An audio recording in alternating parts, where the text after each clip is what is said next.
ইলিশ মাছের পাতুরি, পোনা মাছের কালিয়া। ইলিশ মাছের পাতুরি, পোনা মাছের কালিয়া।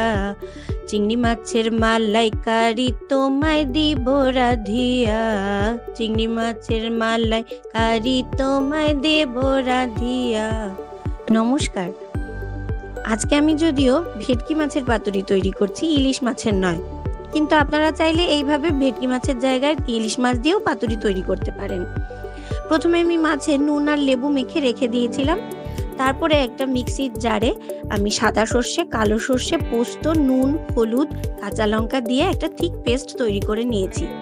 এবার মাছের মধ্যে এই পেস্ট আর কাঁচা সর্ষের তেল দিয়ে ভালো করে ম্যারিনেট করে রেখে দেবো কিছুক্ষণ।